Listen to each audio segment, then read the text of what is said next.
आप देख रहे हैं न्यूज UNI। हम बहुत खुश हैं। ये बहुत बड़ी बात है, सिर्फ हमारे लोगों के लिए नहीं लेकिन पूरे देश के लिए। आपने हिंदी बोलना कब से शुरू किया है, कब से सीखा है? बहुत सालों से बहुत समय बीत गया अब तक। You like Hindi speaking? जी बहुत, अंग्रेजी से ज़्यादा।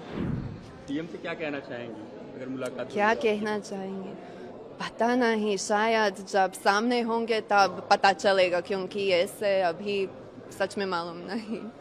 देखना पड़ेगा। बहुत बहुत ऑनर्ड है हम प्रधानमंत्री आने के लिए, और हम यहाँ आ गए उनका स्वागत करने के लिए।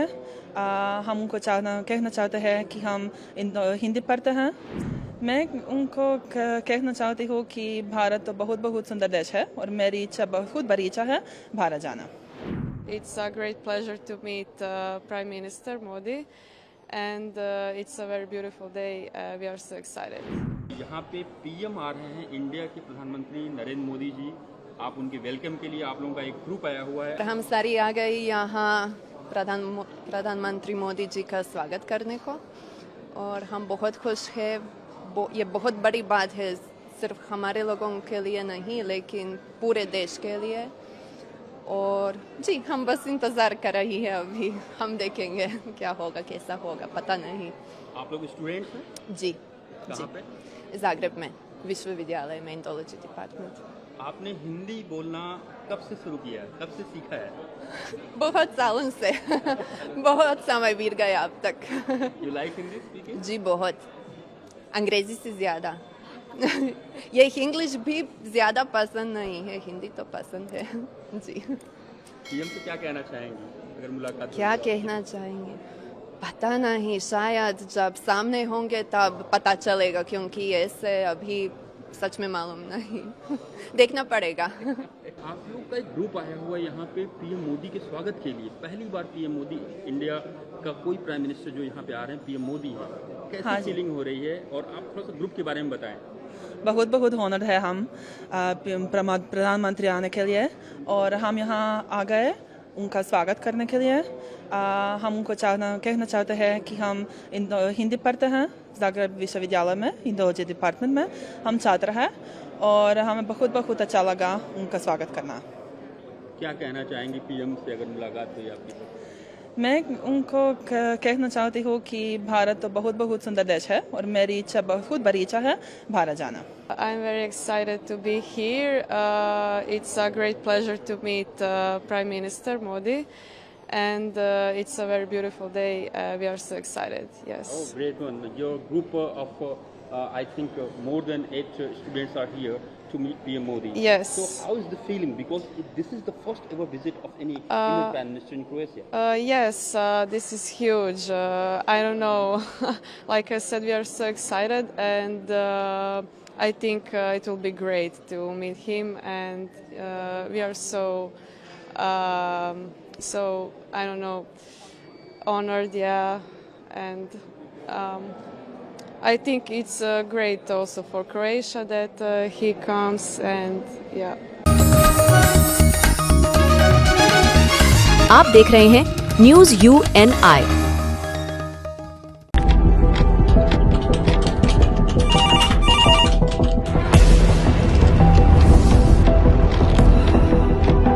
क्या?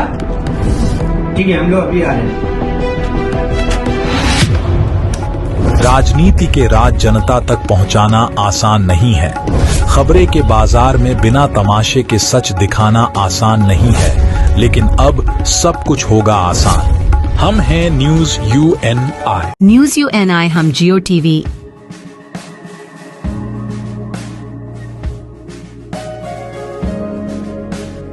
ई बाबा, हरे कृष्णा कृष्णा कृष्णा हरे हरे, हरे राम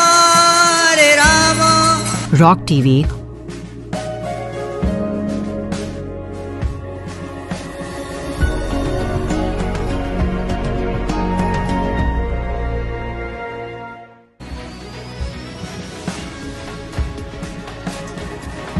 और प्ले ऑन TV पर उपलब्ध हैं। Hare Krishna Krishna Krishna Hare Hare Hare Rama Hare Rama। अधिक अपडेट के लिए YouTube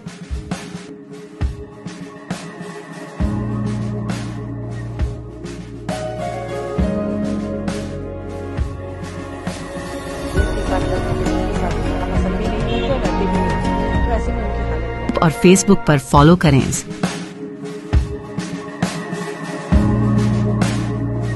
साल में एक मोदी जी और ट्रम्प के बीच में बात हुई है। यस, जो प्रोटोकॉल होता है जब फोन कॉल होती है उसके बाद रीड आउट होता है क्या क्या विषय डिस्कस हुए, सारी बातें डिस्क्लोज नहीं करी जाती। जो ट्रम्प बार बार क्लेम कर रहे हैं कि मैंने मध्यस्थता करके जंग रुकवाई, मैंने ट्रेड का मामला को लेकर के भारत को और पाकिस्तान को धमकाया। जो हमारी पॉलिसीज हैं इंडिया की जिन पर हम चलते हैं उसमें ना हम कोई मीडिएशन एक्सपेक्ट करते हैं ना इनवाइट करते हैं। अब हाँ, किसी की कोई मिसअंडरस्टैंडिंग हो जैसे कि ट्रम्प की है, देखिए जब लीडर्स बात करते हैं तो एक फोन कॉल में या मल्टीपल मीटिंग्स होती हैं तो काफी बातें ओवरलैप भी होती है।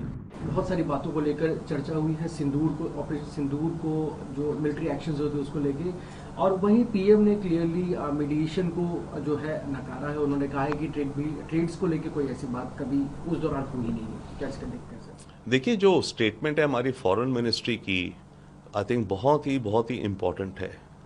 मोदी जी और ट्रम्प के बीच में बात हुई है। यस, और जो प्रोटोकॉल होता है जब फोन कॉल होती है उसके बाद रीड आउट होता है क्या क्या विषय डिस्कस हुए, सारी बातें डिस्क्लोज नहीं करी जाती। प्राइवेट में जो कहा जाए या पब्लिक में, अब हमारी फॉरेन मिनिस्ट्री ने ये वाज़ेह समझा कि जो बात हुई है उनमें से खास करके ये बात कि जो ट्रम्प बार बार क्लेम कर रहे हैं कि मैंने मध्यस्थता करके जंग रुकवाई, मैंने ट्रेड का मामला को लेकर के भारत को और पाकिस्तान को धमकाया, हमने क्लियर कर दिया है इस स्टेटमेंट के द्वारा दुनिया को कि जो हमारी पॉलिसीज हैं इंडिया की जिन पर हम चलते हैं उसमें ना हम कोई मीडिएशन एक्सपेक्ट करते हैं ना इनवाइट करते हैं। अब हाँ, किसी की कोई मिसअंडरस्टैंडिंग हो जैसे कि ट्रम्प की है, देखिए जब लीडर्स बात करते हैं तो एक फोन कॉल में या मल्टीपल मीटिंग्स होती हैं तो काफ़ी बातें ओवरलैप भी होती हैं, परंतु इसका मतलब ये नहीं है कि हम आपकी बात, आप जो हमें बोल रहे हैं हम आपकी बात को मान रहे हैं, हम सुन रहे हैं, और हम भी जो बोल रहे हैं आप सुनिए। हम ये नहीं कहते आप हमारी बात मानिए, तो वो तो बातचीत का आदान प्रदान होता है। ऐसे में ये जो मिसअंडरस्टैंडिंग है प्रेसिडेंट ट्रम्प की, ठीक है, वो उनकी विचार है, बट भारत की पॉलिसी क्लियर है और eight highest levels global theatre पे अभी बता दिया गया है, क्योंकि वर्ल्ड मीडिया में भी अभी खबरें फैल रही थी कि अमेरिका ने मध्यस्थता कराई है, तो सबको क्लैरिटी हो जानी चाहिए कि नहीं, ऐसा नहीं है मामला। आप देख रहे हैं news UNI। Well-Known Finance is a personal finance platform focused on empowering and serving millennials to take a well-informed decision while buying a financial product like home loan, car loan, business loan, personal loan, SME loans, insurance, etc. For further details, contact us. News UNI हम Jio TV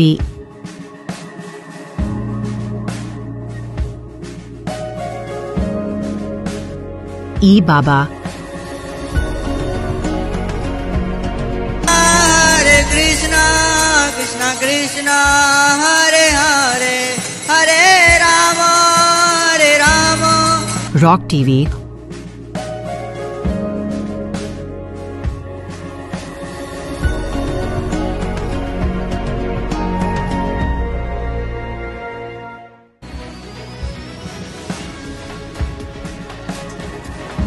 और play on TV पर उपलब्ध हैं। Hare Krishna Krishna Krishna Hare Hare Hare Rama Hare Rama। अधिक update के लिए YouTube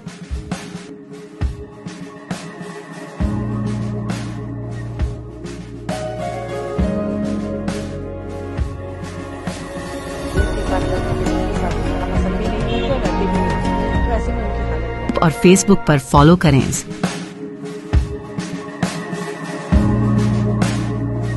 साल में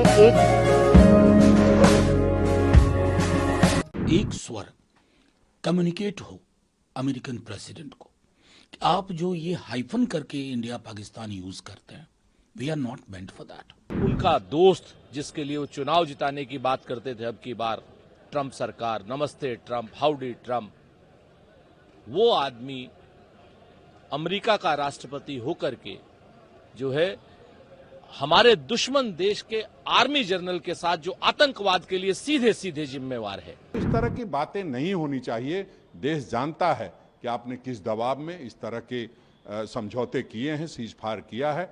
हाँ, अगर कोई ठोस बात आपने की है तो उसका रिकॉर्ड सबको उपलब्ध कराना चाहिए। दोनों में सामंजस्य का अभाव है, और इसलिए जब बार बार कहते हैं ना, और हम सब लोग कहते हैं कि संसद होनी चाहिए फौरी तौर पर, सरकार आज आपकी है, कल आपकी नहीं होगी, लेकिन देश का एक स्वर कम्युनिकेट हो अमेरिकन प्रेसिडेंट को कि आप जो ये हाइफन करके इंडिया पाकिस्तान यूज करते हैं, we are not meant for that. Historically and in contemporary times हमारा जो पोजीशन रहा है नॉन निगोशिएबल रहा है कई चीजों पर। मैं समझता हूं कि उस तरह की एक्सरसाइज की जरूरत है वैश्विक स्तर पर, ना कि सिर्फ घरेलू हेडलाइन मैनेजमेंट हमारी प्राथमिकता हो जाए। सर, ट्रंप साहब को पीएम मोदी ने क्वाड की जो बैठक नई दिल्ली में होनी है उसके लिए इनवाइट भी किया है, जिसे ट्रंप ने स्वीकार किया है और ये कहा है कि वो आने के लिए उत्साहित हैं। लेकिन उससे पहले आपको लगता है कि जो तमाम मसले हैं, जो बयानबाजी है खासतौर से खुद प्रेसिडेंट के स्तर पे, वो पहले बंद हो? नहीं, मेरा सीधे तौर पे कहना है कि अमेरिकन प्रेसिडेंट को कैसे हम एक ट्यूटोरियल प्रोवाइड करवा पाए साउथ एशिया के बारे में, हिंदुस्तान के बारे में, वो हमारी प्राथमिकता होनी चाहिए। ही बैडली नीड्स, मतलब मैं समझता हूं कि एक तो अव्वल अमेरिका के कुछ राष्ट्रपति को ये सेंस होता है ना कि दे रूल द वर्ल्ड, तो आज की दुनिया वैसी नहीं है, उस हकीकत को भी कम्युनिकेट कराना होगा। बाकी फोटो अपॉर्चुनिटीज के लिए कोई विजिट हो जाए, माय डियर फ्रेंड कह दें, वो अलग मसले होते हैं। देखिए, भारत की विदेश नीति के लिए और भारत की डिप्लोमेसी के लिए अत्यंत चिंताजनक, पीड़ाजनक और दुर्भाग्यपूर्ण खबर है।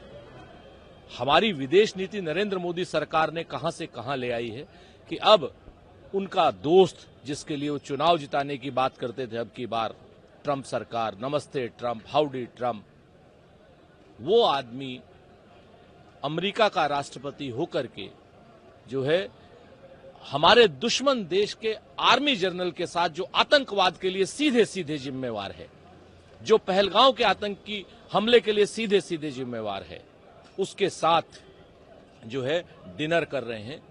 भारत की इससे बड़ी विदेश नीति की और कूटनीति की विफलता कोई नहीं हो सकती है। नरेंद्र मोदी की सरकार को अब चेतना भी चाहिए, जागना भी चाहिए और राष्ट्र को बताना चाहिए कि आप हिंदुस्तान को कहां से कहां ले जा रहे हैं। क्या हिंदुस्तान की दुनिया में कोई आवाज ही नहीं रही?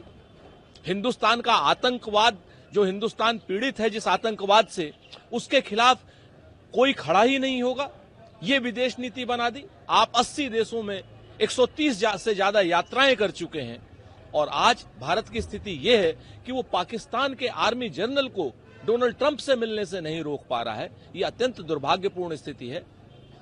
देश की सरकार को, नरेंद्र मोदी जी को इस पर मुंह खोलना चाहिए, बताना चाहिए देश को कि लगातार डोनाल्ड ट्रंप भारत को जो बेइज्जत कर रहा है, वो चाहे सीज फायर के नाम पर कर रहा हो और अब आसिम मुनीर के साथ लंच करके जो भारत को चिढ़ा रहा है, उसका भारत सरकार के पास जवाब क्या है? हमारी विफल विदेश नीति के पास जवाब क्या है? देखिए, पता नहीं प्रधानमंत्री जी इस तरह की बातें क्यों अपने विदेश सचिव से कहवा रहे हैं, क्यों सफाई दे रहे हैं। दुनिया जानती है कि आपके सीज फायर की घोषणा से पहले ट्रंप ने घोषणा कर दी। आप उस बारे में क्यों सफाई दे रहे हैं? और जो ट्रंप से बात हुई है उनके अमेरिकी राष्ट्रपति से, वो तो जगजाहिर है। आप अपनी बात कह रहे हैं, वो अपनी बात कह रहे हैं, अभी भी उस बात में तालमेल नहीं है, तो इसका मतलब कोई ना कोई तो झूठ बोल ही रहा है। चूंकि रिकॉर्ड झूठ बोलने का इनका तगड़ा रहा है और इस तरह की बात विदेश सचिव से बुलवाते हैं और क्यों सफाई दे रहे हैं? आपकी विदेश नीति पूरी तरह से फेल साबित हुई है, तभी आपने सभी सांसदों का सहारा लेकर के आप 10 बार अमेरिका की यात्रा किए और नतीजा क्या निकला? आपको फिर सांसदों को भेजना पड़ा। फिर सांसदों के जाने के बाद भी कुछ नई बात बनी तो आप अब अलग से बयान दे रहे हैं और अपने विदेश सचिव से बयान दिला रहे हैं। अरे कम से कम अपनी गरिमा का नहीं तो देश के प्रधानमंत्री का गरिमा का तो ख्याल रखेंगे ना, कि नहीं रखेंगे? तो इस तरह की बातें नहीं होनी चाहिए। देश जानता है कि आपने किस दबाव में इस तरह के समझौते किए हैं, सीज फायर किया है। हाँ, अगर कोई ठोस बात आपने की है तो उसका रिकॉर्ड सबको उपलब्ध कराना चाहिए और बोलना चाहिए फिर से अभी कि ट्रंप साहब आप ये क्या कर रहे हैं, आप अलग बयान जारी कर रहे हैं, हम अलग जारी कर रहे हैं। कम से कम बयान तो दोनों की सहमति से हो जाए। तो हमें लगता है कि बहुत गुमराह नहीं कर सकते हैं, क्योंकि देश के पूर्व प्रधानमंत्री आदरणीय राजीव गांधी जी ने लोगों के हाथ में इतना बड़ा हथियार दिया हुआ है मोबाइल के रूप में। ग्लोबल दुनिया है, सब कुछ पता चल जाता है सेकंड के अंदर। आपने क्या कहा, ट्रंप साहब ने क्या कहा, दोनों के बातों में अंतर है कि नहीं है, सब लोग देख रहे हैं। आप देख रहे हैं news UNI। Wellman Finance is a personal finance platform focused on empowering and serving millennials to take a well-informed decision while buying a financial product like home loan, personal loan, business loan, loan against property, credit card, car loan, SME loan, insurance, etc. News UNI हम जियो TV,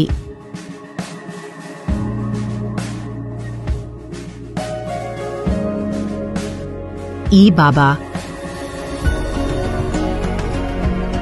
हरे कृष्णा कृष्णा कृष्णा हरे हरे हरे राम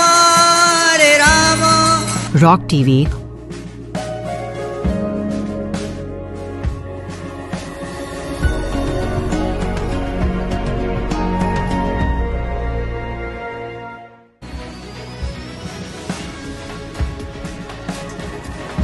और play on TV पर उपलब्ध हैं। हरे कृष्णा कृष्णा कृष्णा हरे हरे हरे राम हरे राम। अधिक update के लिए YouTube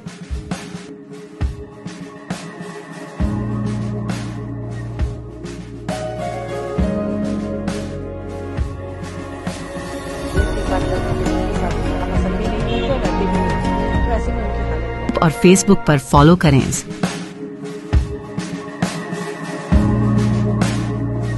साल में एक Through all this, I get the feeling, Suchitra ji, that they're always looking for some way in which they can show India down. As the Prime Minister leaves Calgary and he's on his way for the third leg of his three-nation trip to Croatia, I think this is an absolutely opportune moment for us to make an overall assessment of what has been achieved. And as a student of diplomacy for 39 years as a foreign service officer, 6 years as an international think tanker, and now 8 years as a minister, I can tell you it's been a highly successful visit. Let me point to some of the more evident outcomes. I would be happy thereafter to go into detail also. First of all, I think the attendance of the Prime Minister in the G7 summit, which he has been continuously doing, I think, since 2018 or so, is in and of itself a very important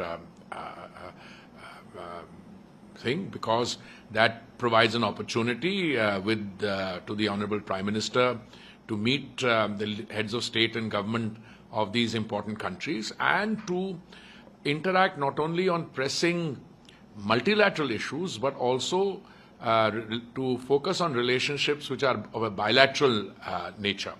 And since this G7 summit was being hosted by Canada in Calgary, you will recall there was a fair amount of, not fair amount, a lot of fake narrative which was flowing out of the lye producing factory which is presently anchored in the Indian National Congress. Things about not being invited, this has not happened, that has not happened. Look, the facts of the matter are, the Prime Minister has been an invitee to G7 summits now for several years now. And he not only participates, but he provides sage counsel. He is always promoting the processes of diplomacy and peace, no matter where the tension points globally are. But with Canada, I think there is a special significance. you don't need much knowledge of diplomacy to know what was happening between India and Canada. The relationship had got almost completely derailed thanks to certain factors. I won't go into that as yet. But the decision that the two sides, after a very fruitful discussion that the Prime Minister had with his Canadian counterpart, the newly elected Prime Minister, to restore diplomatic relations. I'm using words carefully. The diplomatic relations were never ruptured. But you know, when a relationship is stalling or it's spiraling downwards, not to have resident high commissioners in each other's capital always exacerbates the problem. Now the decision that there will be designated new envoys to be stationed in Canada and India, I think is a very positive development. It means that the relationship will now be handled in a more focused manner. There's no point in situations like this going into a blame game, who's to blame for what. You know, it takes two to tango. When something goes wrong, then it's, I think, statesman-like, which is, I think, what the Prime Minister has done. He has, had a frank discussion on points of difference, and now we will be able to, I think, get this relationship up and about. It's an important relationship. I don't remember figures offhand, but I think the Indian origin community there should be upwards of 1 million people. Our trade bilateral in goods alone should be about $8 or $9 billion.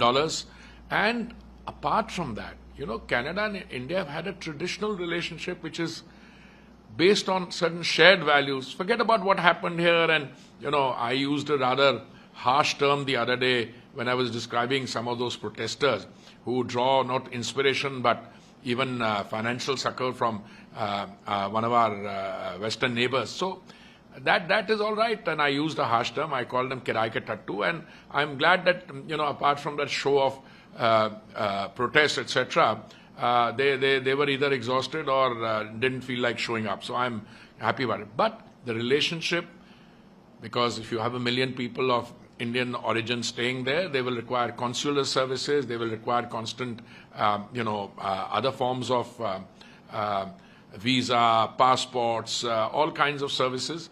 And it's an important trade relationship. So I'm very happy that this decision has been taken to reposition our high commissioners in each other country. The decision on other aspects also, what I see from the readout I get from the Foreign Secretary's briefing and from other things, is very encouraging. Canada and India have many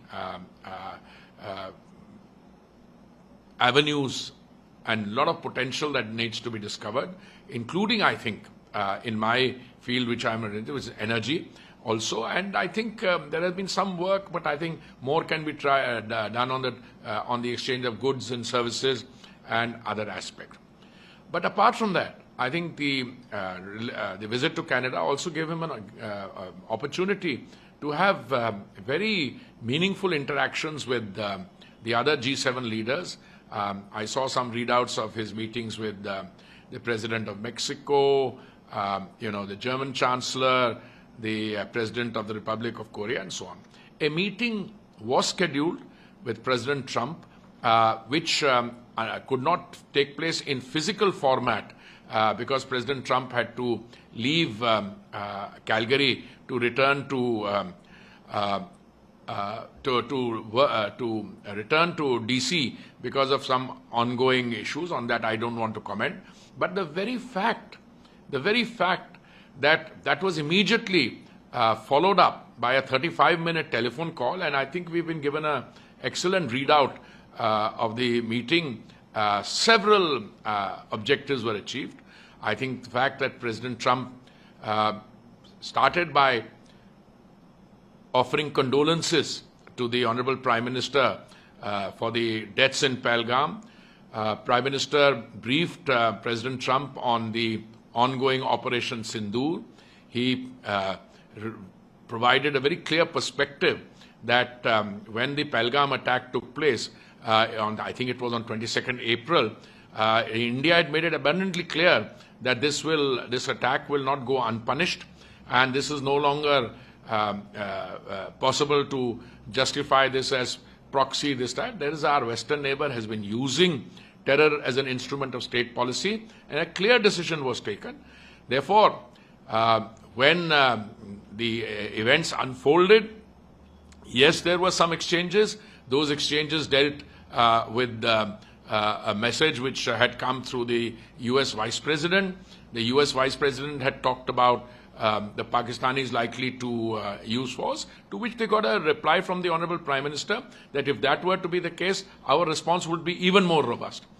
We have never accepted, and this has been a consistent position of India, third-party mediation, and there was no discussion on any trade or any other aspect during the exchanges with the US. The request for a ceasefire came from the Pakistani side, it came from their Director General of Military Operation, and it was responded to. And I think after having demonstrated to the world that in those 22 minutes, 9 terror outfits, all right, which have security links also were hit, and not in a notional or a pro forma way, but, you know, hundreds of kilometers inside Murid Ke, Bhavalpur, and also, I must remind you, the allied security infrastructure.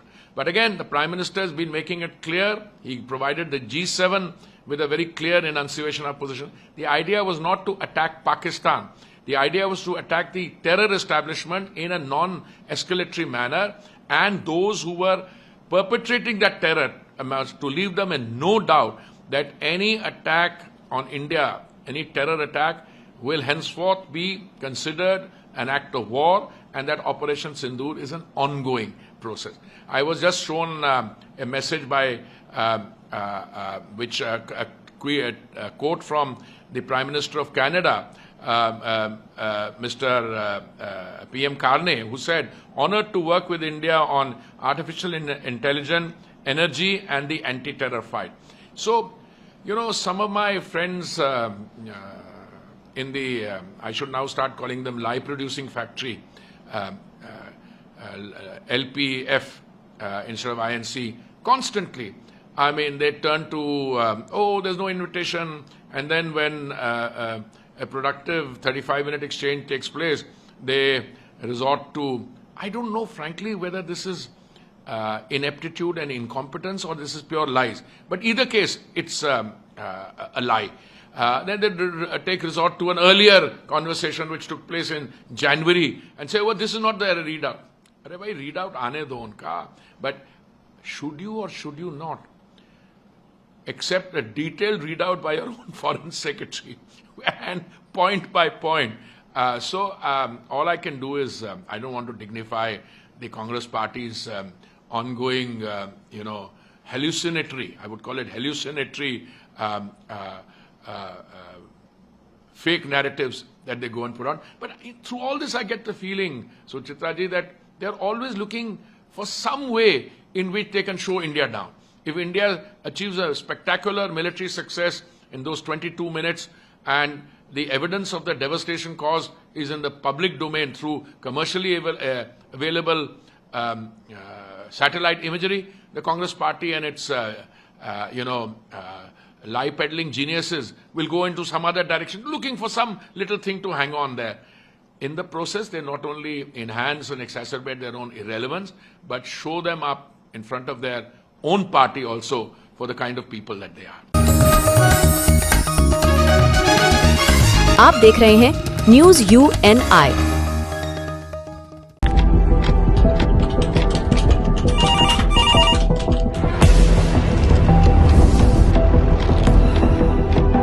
क्या? ठीक है, हम लोग अभी आ रहे हैं। राजनीति के राज जनता तक पहुंचाना आसान नहीं है। खबरें के बाजार में बिना तमाशे के सच दिखाना आसान नहीं है, लेकिन अब सब कुछ होगा आसान। हम हैं न्यूज UNI। न्यूज UNI हम जियो टीवी,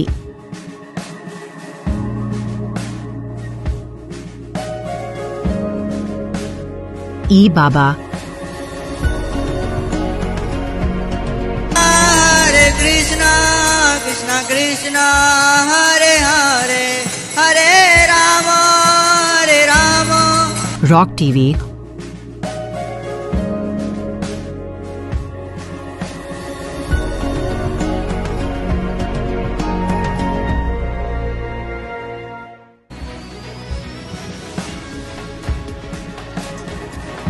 और प्ले ऑन टीवी पर उपलब्ध हैं। हरे कृष्णा कृष्ण कृष्णा हरे हरे हरे राम अधिक अपडेट के लिए YouTube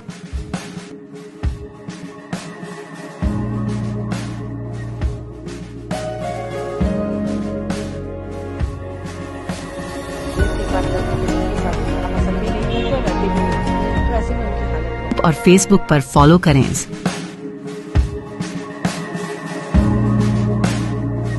साल में एक ये बताइए, राहुल गांधी बेचारे को क्या पता कोई डिप्लोमेटिक टॉक्स कैसी होती हैं? वो बेचारा जो उनके ट्विटर पे लिखने वाले स्कूल जाते बच्चे उनको बता देते हैं, या उनका कोई ट्यूटर जो रखा वो बता देता है, बेचारे वो बोल देते हैं, उसमें से ज्यादा उनको याद नहीं रहता। देखिए, देश के प्रधानमंत्री ने हमारे देश की प्रभुसत्ता पे कतई कोई भी किसी तरह की इंटरवेंशन नहीं कर सकता। हम पीओके को भारत का हिस्सा मानते हैं और उसकी बातचीत में कोई तीसरे मुल्क का इंटरवेंशन नहीं हो सकती। ये भारत के प्रधानमंत्री का स्पष्ट स्टैंड है। ये नेहरू ईरा नहीं है कि जो वहां से अमेरिका फैसला कर देगा यहां पे मान लिया जाएगा और छोड़ दिया जाएगा, ऐसा नहीं हो सकता। और आप सोचिए, दुनिया का सबसे ताकतवर मुल्क है। आज कनाडा के अंदर अगर मेरे प्रधानमंत्री गए तो कनाडा ने इनवाइट किया है। ये बताता है कि हम आर्थिक तौर पर ही केवल चौथे नंबर पे नहीं है। हमारी राजनीतिक ताकत, कूटनीति में भी आज दुनिया हमारी ताकत को समझती है और दुनिया की हमारी ताकत को महसूस करती है। यही कारण है कि अमेरिका का राष्ट्रपति भी अगर आगे से हमें को कहता है तो मेरे देश के प्रधानमंत्री अगर उसको मना करते हैं तो उसके अंदर दोबारा कहने की हिम्मत नहीं करता। ये मेरे देश की ताकत है और ये मेरे देश के प्रधानमंत्री की ताकत है। और कांग्रेस को अगर आप कहेंगे, अगर ट्रंप भी फोन करके बता देना और ट्रंप भी अगर अनाउंसमेंट भी कर दे कि देश के प्रधानमंत्री ने इनकार कर दिया मेरे से किसी इंटरवेंशन के लिए, राहुल गांधी का कसूर नहीं है। वो फिर भी वही बोलेगा जो उसको ट्विटर पे लिखने वाले बच्चे लिख कर देंगे। देखिए, G7 में पहले तो मेरे देश के प्रधानमंत्री मोदी जी का इनवाइट कनाडा के प्रधानमंत्री द्वारा उनको बुलाना, यही अपने आप में एक बताता है कि देश भारत की आज ताकत क्या है। दूसरी बहुत बड़ी है, मैं मानता हूं कि पिछले अगर आप 20-30 सालों में देखेंगे तो इतनी बड़ी डेवलपमेंट नहीं हुई। जब इतना एक पावरफुल कंट्री जिसकी इकोनॉमी की ताकत ये हो कि दुनिया के लोग लाइनें लगाकर वीजा लगा के जाना पसंद करते हो, वहां का प्रधानमंत्री पहले इनवाइट करे और फिर कहे कि हम अपने हाई कमीशन राजनीतिक जो हमारी बातचीत है उसको आगे बढ़ाते हुए इमीडिएटली हाई कमीशन को रिस्टोर करेंगे, वीजा सर्विसेज को रिस्टोर करेंगे और हमारे देश की संप्रभुता पे वो किसी तरीके का, हमारे देश के नीतियों पे, फैसलों पे किसी तरीके का कभी कटाक्ष सवाल नहीं करेंगे। ये अपने आप में एक बहुत बड़ी जीत है मोदी जी की और मेरे भारत की जीत है। और ये एक बात स्पष्ट है, मोदी जी भारत के लोगों की अहमियत को, भारत के लोगों की ताकत को दुनिया के आगे रख रहे हैं और पॉलिटिक्स को पीछे छोड़कर जिस तरह का उनका विजन है। आज देखिए इस जीत से आज हासिल क्या किया। पहले तो दुनिया भर में भारतीयों का सम्मान बढ़ा है, भारत के अंदर भारतीयों का सम्मान बढ़ा है और कनाडा रहने वाले भारतीयों की ताकत बढ़ी है। इससे बहुत स्पष्ट हुआ है कि भारत आज कितनी ताकत एंजॉय करता है, ये बहुत स्पष्ट हुआ है। इसलिए हम भारत के प्रधानमंत्री का कम इसके लिए तो मैं बहुत धन्यवाद करता हूं। सभी भारतीय धन्यवाद करते हैं। कनाडा का जो डिप्लोमेसी दोबारा से शुरू होनी, ये हमारे लिए बहुत बड़ी जीत है। आप देख रहे हैं news UNI। Well-Known Finance is a personal finance platform focused on empowering and serving millennials to take a well-informed decision while buying a financial product like home loan, car loan, business loan, personal loan, SME loans, insurance, etc. For further details, contact us. News UNI हम जियो TV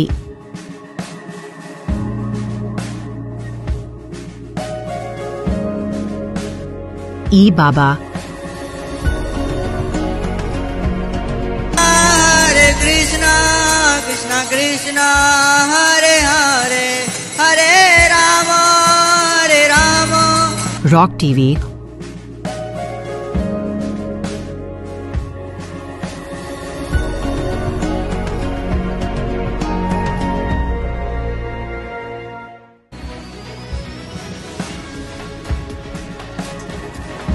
और play on TV पर उपलब्ध हैं। हरे कृष्णा कृष्णा कृष्णा हरे हरे हरे राम अधिक update के लिए YouTube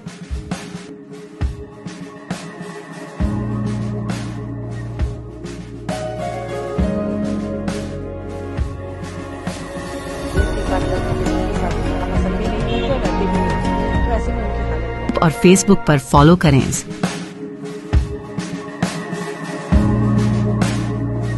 साल में एक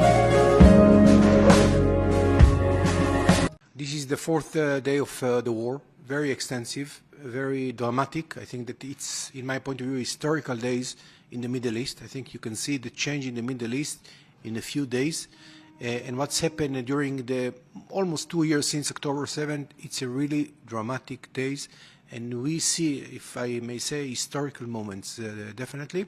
Right now, there is an attack from Iran towards Israel with the missiles, mainly to civilian areas, condensed civilian areas near to Tel Aviv. There is a lot of casualties, there is a lot of damage, but we are, with our intelligence, all forces, and of course the IDF, the Israeli Defense Forces, and the Air Force, making a very, very precise work, targeting strategic and military targets in Iran, including the nuclear capabilities of Iran. This is our aim, this is our target, and I think that we are doing it in a very systematic way. I think that Germany made it very clear, and I've heard it from many, many European countries, definitely from the United States. They understand that we do the work for the world, because we are right now at the bridge between peace and war. And I think that everybody understands that Iran is a risk for the war, and exactly what we are doing right now, I think that they are very appreciative that. The US President left the G7 meeting midway because he said that there is something important which he needs to focus on. So it was the war of Israel and Iran which he is focusing on. Are you agreeing with that? I think that the American has its own policy, and I'm not going to intervene with that. I think that they will do whatever is good for the United States. Anyway, we are doing the best right now to eliminate the nuclear capability of Iran and to bring stability to the Middle East. So what targets have you targeted till date in Iran? What kind of establishments were there? Only military establishment? You are saying that no civilian area has been targeted. So what kind of military establishment was there which were targeted? There is a lot of reactors and nuclear reactors in Iran. Some of them were damaged. The centrifugas areas definitely was hit. We don't know exactly what is the result. Still in Fordow, it's still not attacked, and we hope it's very, very deep in the ground. But mainly the main reactor were attacked, definitely military, and the head of military and intelligence of Iran were a target. We would like to change the Middle East, and I think that we made it very, very clear. What are the casualties from Israel's side? How many people have sustained injuries or have deceased? I have a family in Israel, and I have to tell you, it's not easy days in Israel. Definitely there is a damage. Mainly in the central area of Israel, where is most of the population of Israel lived, in the center. Right now it's 26 deaths, and of course the damage is in a very large scale. But I think that, and this is very, very important to emphasize. You know, normally in Israel there is a dispute between left to right, like in India. In this case, I think that there is no dispute at all. Everybody support the government decision. Everybody understand that there is a price for it, but we would like to change the history. We would like to change the ability of the Jewish state to live peacefully in the Middle East. That's our target. So how do you see days ahead for the Middle East, the global community, and Israel and Iran particularly? How do you see the future in next a week or months? I'm very optimistic. I have to tell you very, very frankly. I think that, as I mentioned, it's an historical days in the Middle East. I think that the support and the understanding from the entire, even Muslim countries in the region, they understand that Iran is a negative role in the Middle East, and I think everybody support. I think that it's going to be a dramatic days in the Middle East, and I think for positive way. One last question. India and Israel have always been good friends. So what kind of support Israel expects from India and Indian community? We need your love. You know, love is the most important thing. We don't want you to be part of the operation, but definitely the love that I received in the social medias, in the media, in the personal, it's warmed our hearts, and we love you very much, and we know that you are with us. आप देख रहे हैं news UNI. Wellman Finance is a personal finance platform focused on empowering and serving millennials to take a well-informed decision while buying a financial product like home loan, personal loan, business loan, loan against property, credit card, car loan, SME loan, insurance, etc. News UNI हम जियो TV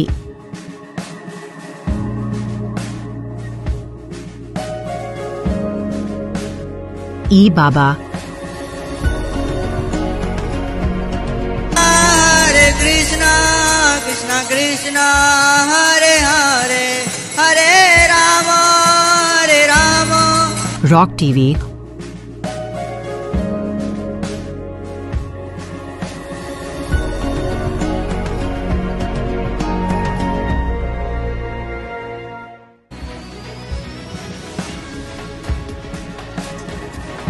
और play on TV पर उपलब्ध हैं। हरे कृष्णा कृष्णा कृष्णा हरे हरे हरे राम अधिक update के लिए YouTube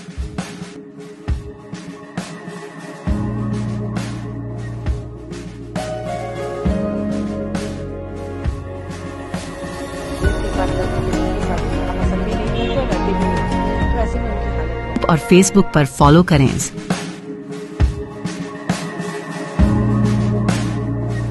साल में एक देखिए, आसिम मुनीर, फील्ड मार्शल आसिम मुनीर के भड़काऊ, उत्तेजक, आपत्तिजनक और आग लगाने की जो उन्होंने बात की थी, जो बयान दिया था, उसका सीधा ताल्लुकात अप्रैल 22 पहलगाम आतंकवादी हमले से है। हम तो सिर्फ उपराष्ट्रपति तक मिल सकते थे, हमारा जो डेलीगेशन गया था। अभी फील्ड मार्शल आसिम मुनीर राष्ट्रपति ट्रंप से मुलाकात कर रहे हैं। दूसरा झटका हमें मिला जब यूएस सेंट्रल कमांड के जो अध्यक्ष थे माइकल कुरिला, उन्होंने कहा कि पाकिस्तान एक असाधारण, एक अभूतपूर्व, एक विशेष साथी है अमेरिका का। राष्ट्रपति ट्रंप ने 14 बार कहा है कि मेरे मध्यस्थता के कारण भारत और पाकिस्तान के बीच में युद्ध विराम हुआ, यानी कि भारत को ऑपरेशन सिंदूर रोकने को मैंने मजबूर किया। इसका एक ही रास्ता है, एक ही हल है। प्रधानमंत्री जी, आप सर्वदलीय बैठक बुलाइए और सारे विपक्ष के नेताओं को अवगत कराइए कि 35 मिनट तक मैंने राष्ट्रपति ट्रंप से बात की और मैंने ये कहा। देखिए, आसिम मुनीर, फील्ड मार्शल आसिम मुनीर के भड़काऊ, उत्तेजक, आपत्तिजनक और आग लगाने की जो उन्होंने बात की थी, जो बयान दिया था, उसका सीधा ताल्लुकात अप्रैल 22 पहलगाम आतंकवादी हमले से है। और इसी व्यक्ति को एक विशेष निमंत्रण मिलता है आज राष्ट्रपति ट्रंप के साथ भोजन का, यानी कि ये एक प्राइवेट मीटिंग है। हम तो सिर्फ उपराष्ट्रपति तक मिल सकते थे, हमारा जो डेलीगेशन गया था। अभी फील्ड मार्शल आसिम मुनीर राष्ट्रपति ट्रंप से मुलाकात कर रहे हैं, उनके साथ बैठ रहे हैं। ये तो पहला झटका है। दूसरा झटका हमें मिला जब यूएस सेंट्रल कमांड के जो अध्यक्ष थे माइकल कुरिला, उन्होंने कहा कि पाकिस्तान एक असाधारण, एक अभूतपूर्व, एक विशेष साथी है अमेरिका का, ये आतंकवाद के खिलाफ जो कार्रवाई की जा रही है उस अभियान में। इसका मतलब क्या? और तीसरा, राष्ट्रपति ट्रंप ने 14 बार कहा है कि मेरे मध्यस्थता के कारण भारत और पाकिस्तान के बीच में युद्ध विराम हुआ, यानी कि भारत को ऑपरेशन सिंदूर रोकने को मैंने मजबूर किया। और मैंने ट्रेड और टैरिफ नॉट तारीफ, प्रधानमंत्री तारीफ सुनना चाहते हैं और राष्ट्रपति टैरिफ की बात करते हैं, टैरिफ को लेकर उन्होंने बात कही। तो ये तो एक तिहरा झटका है ना, ये तो एक ट्रिपल झटका है हमारे विदेश नीति के लिए। आज खबर आई है कि प्रधानमंत्री और राष्ट्रपति ट्रंप के बीच में 35 मिनट का एक फोन कॉल हुआ है। प्रधानमंत्री ने क्या कहा, विदेश सचिव ने हमें कहा है, देश के सामने रखा है। ट्रंप ने भी निकाला, ये प्रेस नोट निकाला है कि मैंने क्या बात की। जो राष्ट्रपति ट्रंप के नोट में है और जो हमारे विदेश सचिव के नोट में है, यानी कि जो राष्ट्रपति ट्रंप कहते हैं कि ये बातचीत हुई और जो प्रधानमंत्री हमें कहा जाता है कि प्रधानमंत्री ने यह बात की, ये जमीन आसमान का फर्क है। तो हम चाहते हैं, देखिए प्रधानमंत्री जी, आपने राष्ट्रपति ट्रंप से बात की और आप कह रहे हैं मैंने ये कहा वो कहा। आप एक सर्वदलीय बैठक क्यों नहीं बुलाते? क्यों आप विपक्ष के नेताओं को क्यों नहीं बुलाते और कहिए उनको कि मैंने ये कहा। मैंने राष्ट्रपति ट्रंप के 14 जो बयान आए हैं, मई 10 से लेकर यानी 37 दिन तक हमारे प्रधानमंत्री चुप थे। 37 दिन के बाद अभी हमें कहा जाता है, आप यकीन कीजिए कि प्रधानमंत्री ने ये राष्ट्रपति ट्रंप को फोन पर कहा है। यही बात आप एक सर्वदलीय बैठक में बोलिए ना। विशेष सत्र की बात तो अलग है, आप विशेष सत्र तो नहीं बुलाएंगे पार्लियामेंट का, वो 21 जुलाई को है। अरे आप कल बुलाइए, एक सर्वदलीय बैठक बुलाइए, विपक्ष के नेताओं को बुलाइए और कहिए कि मैंने राष्ट्रपति ट्रंप को कहा है कि आपकी कोई भूमिका नहीं है। और राष्ट्रपति ट्रंप क्या कहते हैं कि व्यापार के बारे में हमने बातचीत की, बायलैटरल ट्रेडिंग रिलेशनशिप, और यहां भी कहा है, इस नोट में, इनके प्रेस नोट में कहा है, राष्ट्रपति ट्रंप व्हाइट हाउस से निकला है ये, कि बायलैटरल ट्रेडिंग रिलेशनशिप पर बात की। पर हमारे विदेश सचिव के जो नोट है, हमारे ओर से जो नोट निकाला गया है, ट्रांसक्रिप्ट फोन कॉल का, उसमें तो उसका कोई जिक्र नहीं है। राष्ट्रपति ट्रंप कहते हैं कि मैंने बातचीत की, भारत जो खरीदेगा, जो डिफेंस इक्विपमेंट खरीदेगा, हथियार खरीदेगा, उसके बारे में बातचीत हुई, उसके बारे में हमारे ओर से कुछ नहीं कहा गया। तो इसका एक ही रास्ता है, एक ही हल है। प्रधानमंत्री जी, आप सर्वदलीय बैठक बुलाइए और सारे विपक्ष के नेताओं को अवगत कराइए कि 35 मिनट तक मैंने राष्ट्रपति ट्रंप से बात की और मैंने ये कहा, ये कहा, ये कहा, तभी हमें यकीन होगा ना। ऐसा तो प्रधानमंत्री ने कुछ नहीं कहा, ये विदेश सचिव कह रहे हैं कि प्रधानमंत्री ने कहा है और राष्ट्रपति ट्रंप तो और अलग बात कह रहे हैं। तो प्रधानमंत्री विपक्ष के नेताओं को बुलाइए, बात कीजिए और कहिए कि मैंने ये कहा है। और रहा आसिम मुनीर का निमंत्रण, ये तो बिल्कुल सबसे बड़ा झटका है, क्योंकि जो भड़कावा दिया गया है पहलगाम आतंकवादी हमले का, वो तो सीधा आसिम मुनीर के बयानों से आया है, ऑक्सीजन आसिम मुनीर के बयान से आया है। संकेत तो पहले आसिम मुनीर ने ही दिया था कि ये आतंकवादी हमले होने वाले हैं, जिस तरीके से वो बयान दिया, और उसी व्यक्ति को राष्ट्रपति ट्रंप ने आज भोजन पर बुलाया है। तो ये हमारे विदेश नीति के लिए, हमारे प्रधानमंत्री के लिए, हमारे कूटनीति के लिए ये बहुत बड़ा धक्का है। और कैसे भी आप डैमेज कंट्रोल करो कि मैंने 35 मिनट तक मैंने बात की, ये बात से आप भाग नहीं सकते कि ट्रिपल झटका मिला है प्रधानमंत्री को, हमारे विदेश नीति को, हमारे कूटनीति को।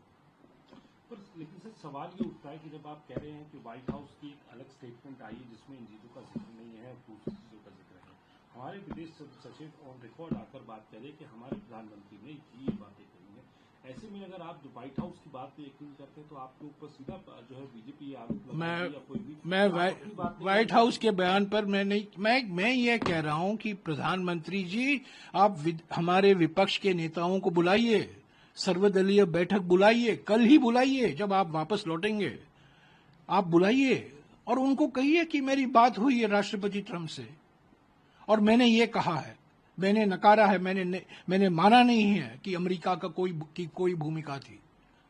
और जो आपने कहा है, जो विदेश सचिव ने कहा है कि आप 35 मिनट तक बात हुई है और हमारे प्रधानमंत्री ने ये कहा, ठीक है, वो जानकारी हमें मिली है। पर मेरा एक ही सवाल है कि राष्ट्रपति ट्रंप का बयान बिल्कुल अलग है, वो अलग है, ठीक है, अलग अलग देश अलग अलग बयान दे सकते हैं, पर हमारे प्रधानमंत्री विपक्ष के नेताओं से बातचीत से क्यों भाग रहे हैं?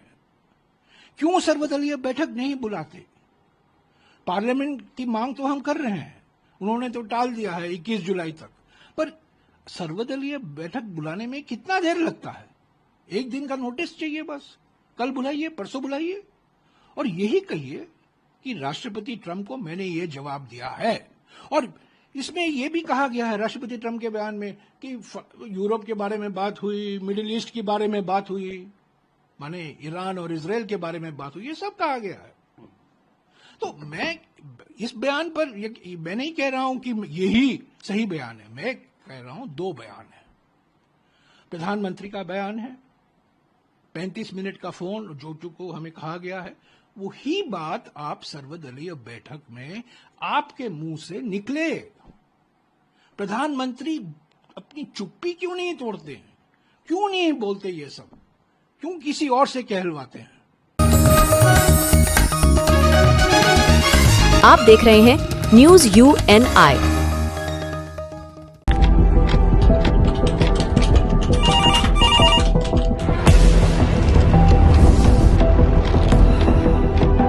क्या? ठीक है, हम लोग अभी आ रहे हैं। राजनीति के राज जनता तक पहुंचाना आसान नहीं है। खबरें के बाजार में बिना तमाशे के सच दिखाना आसान नहीं है, लेकिन अब सब कुछ होगा आसान।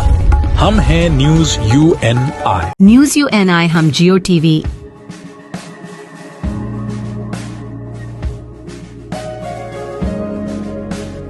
ई बाबा, हरे कृष्णा कृष्णा कृष्णा हरे हरे हरे राम रॉक टीवी,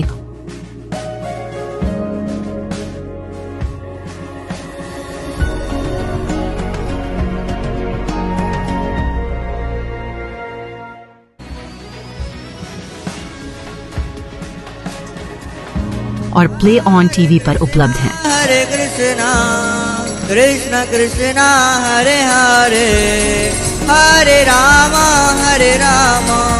अधिक अपडेट के लिए YouTube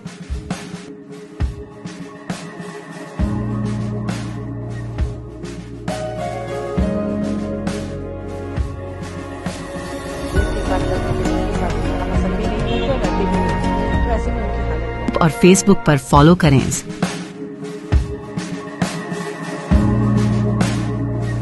साल में एक प्रधानमंत्री मोदी और राष्ट्रपति ट्रंप की मुलाकात G7 समिट की साइडलाइंस पर होनी तय थी। राष्ट्रपति ट्रंप को जल्दी वापस अमेरिका लौटना पड़ा, जिसके कारण ये मुलाकात नहीं हो पाई। इसके बाद राष्ट्रपति ट्रंप के आग्रह पर आज दोनों लीडर्स की फोन पर बात हुई। बातचीत लगभग 35 मिनट चली। प्रधानमंत्री मोदी ने राष्ट्रपति ट्रंप से ऑपरेशन सिंदूर के बारे में विस्तार से बात की। प्रधानमंत्री मोदी ने राष्ट्रपति ट्रंप को स्पष्ट रूप से कहा कि 22 अप्रैल के बाद भारत ने आतंकवाद के खिलाफ कार्रवाई करने का अपना दृढ़ संकल्प पूरी दुनिया को बता दिया था। साथ ही भारत ने यह भी स्पष्ट कर दिया था कि पाकिस्तान की गोली का जवाब भारत गोले से देगा। प्रधानमंत्री मोदी ने राष्ट्रपति ट्रंप को स्पष्ट रूप से कहा कि इस पूरे घटनाक्रम के दौरान कभी भी किसी भी स्तर पर भारत अमेरिका ट्रेड डील या अमेरिका द्वारा भारत और पाकिस्तान के बीच मध्यस्थता जैसे विषयों पर बात नहीं हुई थी। प्रधानमंत्री मोदी ने जोर देकर कहा कि भारत ने न तो कभी मध्यस्थता स्वीकार की थी, न करता है और न ही कभी करेगा। इस विषय पर भारत में पूर्ण रूप से राजनीतिक एकमत है। प्रधानमंत्री मोदी और राष्ट्रपति ट्रंप की मुलाकात G7 समिट की साइडलाइंस पर होनी तय थी।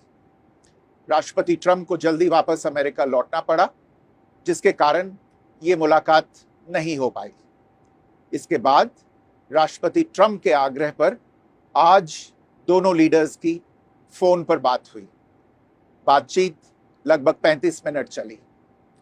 22 अप्रैल को पहलगाम आतंकी हमले के बाद राष्ट्रपति ट्रंप ने फोन पर प्रधानमंत्री मोदी को शोक संवेदना प्रकट की थी और आतंक के खिलाफ समर्थन व्यक्त किया था। उसके बाद दोनों लीडर्स की ये पहली बातचीत थी। इसलिए प्रधानमंत्री मोदी ने राष्ट्रपति ट्रंप से ऑपरेशन सिंदूर के बारे में विस्तार से बात की। प्रधानमंत्री मोदी ने राष्ट्रपति ट्रंप को स्पष्ट रूप से कहा कि 22 अप्रैल के बाद भारत ने आतंकवाद के खिलाफ कार्रवाई करने का अपना दृढ़ संकल्प पूरी दुनिया को बता दिया था। प्रधानमंत्री मोदी ने कहा कि 6-7 मई की रात को भारत ने पाकिस्तान और पाकिस्तान ऑक्यूपाइड कश्मीर में सिर्फ आतंकी ठिकानों को ही निशाना बनाया था। भारत के एक्शन बहुत ही मेजर्ड, प्रिसाइज और नॉन एस्केलेटरी थे। साथ ही भारत ने यह भी स्पष्ट कर दिया था कि पाकिस्तान की गोली का जवाब भारत गोले से देगा। 9 मई की रात को उपराष्ट्रपति वांस ने प्रधानमंत्री मोदी को फोन किया था। उपराष्ट्रपति वांस ने कहा था कि पाकिस्तान भारत पर बड़ा हमला कर सकता है। प्रधानमंत्री मोदी ने उन्हें साफ शब्दों में बताया था कि यदि ऐसा होता है तो भारत पाकिस्तान को उससे भी बड़ा जवाब देगा। 9-10 मई की रात को पाकिस्तान के हमले का भारत ने बहुत सशक्त जवाब दिया और पाकिस्तान की सेना को बहुत नुकसान पहुंचाया। उसके मिलिट्री एयर बेसिस को इनऑपरेबल बना दिया। भारत के मुंहतोड़ जवाब के कारण पाकिस्तान को भारत से सैन्य कार्रवाई रोकने का आग्रह करना पड़ा। प्रधानमंत्री मोदी ने राष्ट्रपति ट्रंप को स्पष्ट रूप से कहा कि इस पूरे घटनाक्रम के दौरान कभी भी किसी भी स्तर पर भारत अमेरिका ट्रेड डील या अमेरिका द्वारा भारत और पाकिस्तान के बीच मध्यस्थता जैसे विषयों पर बात नहीं हुई थी। सैन्य कार्रवाई रोकने की बात सीधे भारत और पाकिस्तान के बीच दोनों सेनाओं की एग्जिस्टिंग चैनल्स के माध्यम से हुई थी और पाकिस्तान के ही आग्रह पर हुई थी। प्रधानमंत्री मोदी ने जोर देकर कहा कि भारत ने न तो कभी मध्यस्थता स्वीकार की थी, न करता है और न ही कभी करेगा। इस विषय पर भारत में पूर्ण रूप से राजनीतिक एकमत है। राष्ट्रपति ट्रंप ने प्रधानमंत्री द्वारा विस्तार में बताई गई बातों को समझा और आतंकवाद के खिलाफ भारत की लड़ाई के प्रति समर्थन व्यक्त किया। प्रधानमंत्री मोदी ने यह भी कहा कि भारत अब आतंकवाद को प्रॉक्सी वॉर नहीं, युद्ध के रूप में ही देखता है और भारत का ऑपरेशन सिंदूर अभी भी जारी है। राष्ट्रपति ट्रंप ने प्रधानमंत्री मोदी से पूछा कि क्या वे कनाडा से वापसी में अमेरिका रुक कर जा सकते हैं। पूर्व निर्धारित कार्यक्रमों के कारण प्रधानमंत्री मोदी ने अपनी असमर्थता व्यक्त की। दोनों लीडर्स ने तब तय किया कि वे निकट भविष्य में मिलने का प्रयास करेंगे। राष्ट्रपति ट्रंप और प्रधानमंत्री मोदी ने इजरायल ईरान के बीच चल रहे संघर्ष पर भी चर्चा की। रूस यूक्रेन कॉन्फ्लिक्ट पर दोनों ने सहमति जताई कि जल्द से जल्द शांति के लिए दोनों पक्षों में सीधी बातचीत आवश्यक है और इसके लिए प्रयास करते रहना चाहिए। इंडो पैसिफिक क्षेत्र के संबंध में दोनों नेताओं ने अपने परिप्रेक्ष्य साझा किए और इस क्षेत्र में क्वाड की अहम भूमिका के प्रति समर्थन जताया। क्वाड की अगली बैठक के लिए प्रधानमंत्री मोदी ने राष्ट्रपति ट्रंप को भारत यात्रा का निमंत्रण दिया। राष्ट्रपति ट्रंप ने निमंत्रण स्वीकार करते हुए कहा कि वे भारत आने के लिए उत्सुक हैं। आप देख रहे हैं news UNI। Well-Known Finance is a personal finance platform focused on empowering and serving millennials to take a well-informed decision while buying a financial product like home loan, car loan, business loan, personal loan, SME loans, insurance, etc. For further details, contact us. News UNI हम जियो TV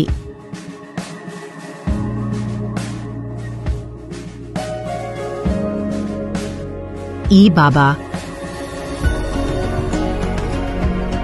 हरे Krishna Krishna Krishna Hare Hare Hare Ram rock TV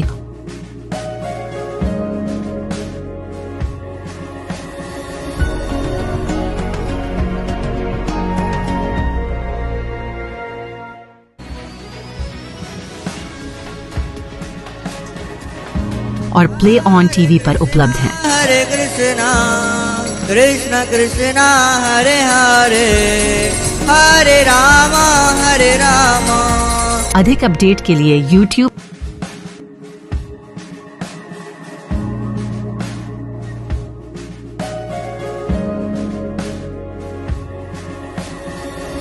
बात करते हैं हम असल भी नहीं करते और रहते भी नहीं, तो ऐसे में उनकी हालत और फेसबुक पर फॉलो करें।